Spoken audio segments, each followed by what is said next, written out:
So today we're in the 2023 Audi S5 Sportback. I'm going to be giving you a owner's point of view, as well as just an overview of some features in the car.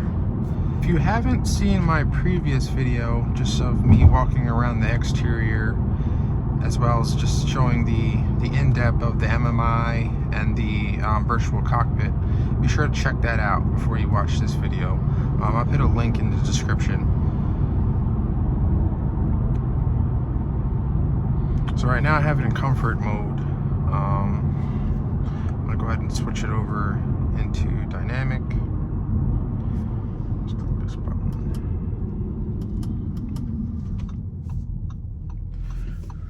Alright, green light. You can see the exhaust opens up.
Radar detector.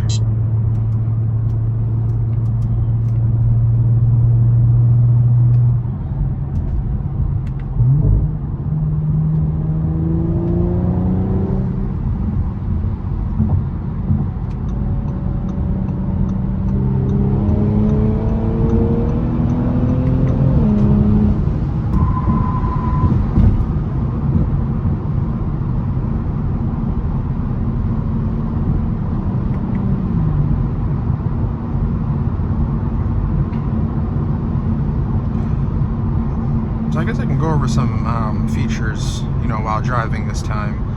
So I guess I can do the lane keep assist. So right now the lane keep assist activated. If you look there, you can see the two green lines. That just basically indicates that it found the left and rightmost line. So when they're both green, that means you're good. And then it found the lane that you're in, basically. So, so since I own this car, I noticed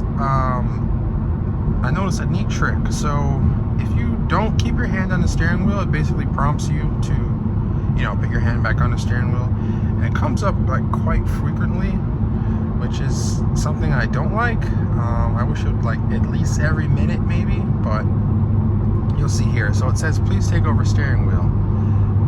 And basically it just wants you to make sure, I guess they just want to make sure that you're actually driving. But a trick that I found is that if you just take two fingers and you place it here on the steering wheel like this, just making sure that you're touching the center metal piece right here, it recognizes it and it'll basically just remain on the whole time. Because I've seen some people basically just do this to reactivate it.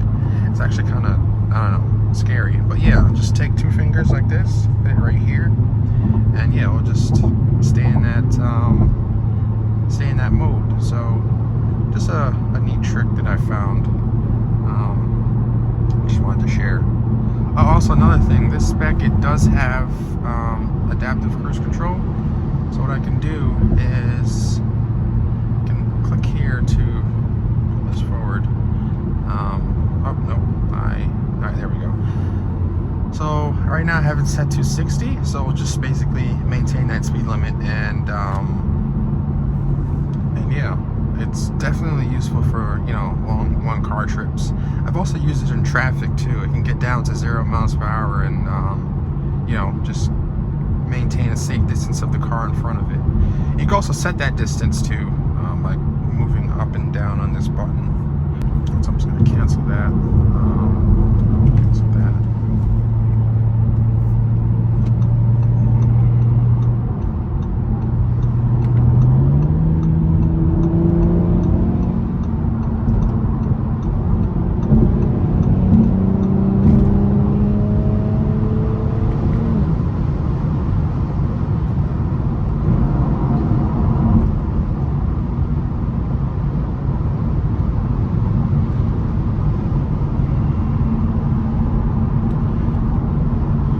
Also, another cool trick. So right now I am using the paddle shifters to shift. So you can see if I, upshift, or should I say downshift, she shows the M6 there.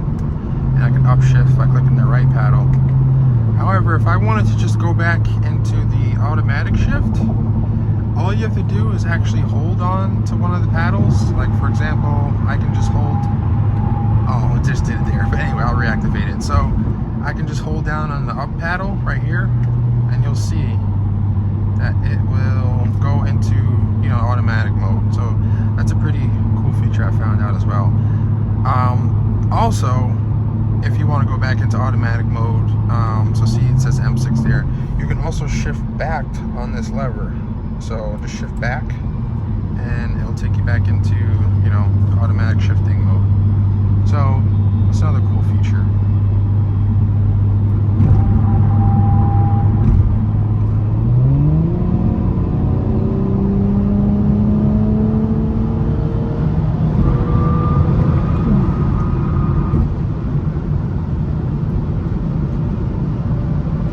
This car, it gets up to speed quite easily, as you can see. Alright, so I can get out of dynamic mode here. Can try comfort. So in comfort mode, it's like a completely different car. The suspension loosens up. The exhaust note gets a bit quieter. Yeah, it's just turns into a perfect daily. You would never know that this car does, 4.3 seconds 0 to 60. It's just a perfect balance of, sportiness and comfort for sure.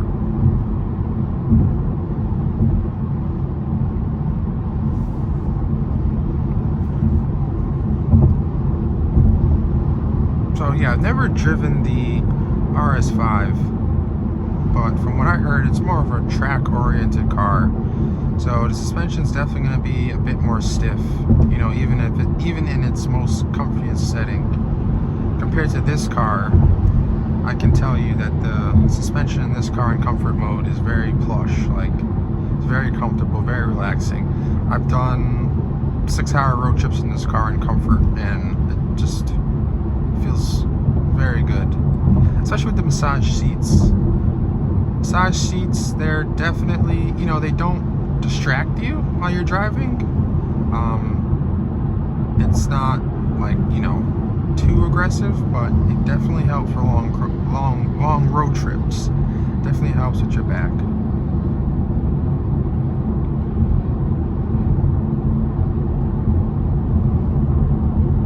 But yeah, so there's different views that you can set in the cockpit. So I can show you some of those while I'm driving.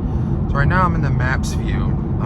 This is my favorite view. I like to have the, the RPMs in the middle and the map to the left. But a lot of people like this view as well, like the full maps view. So yeah, I can zoom out here. See everything. We can also zoom in, more detail. And there is also, if I go into map settings here, there is also a satellite map. I know a lot of people talk about this, which is basically Google satellite maps. So yeah, that's what that looks like. Sure the camera's picking it up. So that's what that looks like.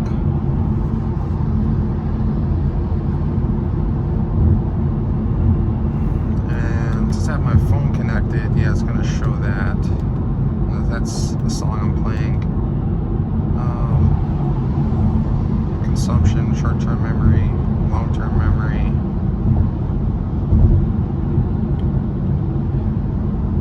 Energy consumers. Oh, rear seat heating. I must have turned that on by accident. It's fine. And then driver's assistance. So yeah, again, if it shows those 2 green lines, it just means that it found, you know, active lane to stay in. Alright. So yeah, this is what it feels like to drive the 2023 S5 Sportback. Very comfortable. So you can see I have the, you know, the red stitching. That was an upgraded option, but if you ask me, I think it looks really nice.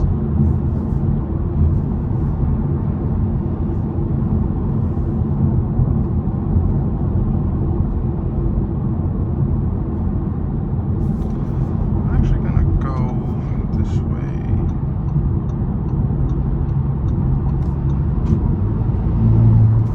Let's just take it out of sport mode here. Comfort mode, I should say.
So I'm actually on my way to get my first service done on this car. My 10K service. Driven this car so much since I got it. So that's where I'm headed.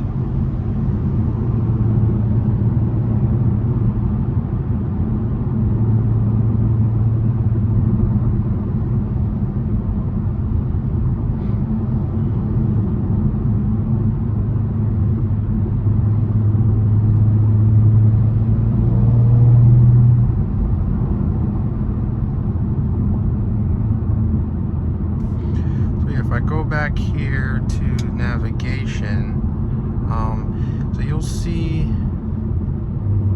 there we go, go back. So you'll see it show up here as well as in the virtual cockpit. So one thing I don't like is if you have, if you use an iPhone or Android, the basically third-party maps don't show up on the virtual cockpit. So Waze, Apple Maps, they won't show up here, it'll only show up here. That's one thing I definitely don't like. I hope Audi can change that. And I also do have the heads-up display. I can turn it on here. I turned it off for now. If I can find it. All right, there we go. So you can see, I don't know if the camera's picking it up, but basically you can see the maps in the heads-up display as well. But again, third-party maps like Apple Maps and Waze, Google Maps, they won't show up there or here. So I'm hoping that changes.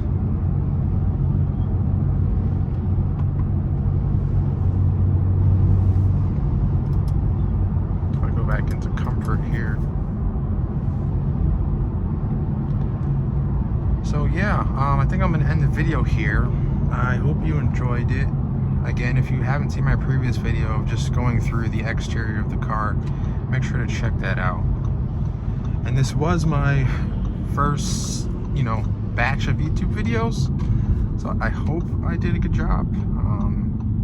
And if you enjoyed it, if you could just leave a like and subscribe, I'll be sure to pump out more content in the future for sure.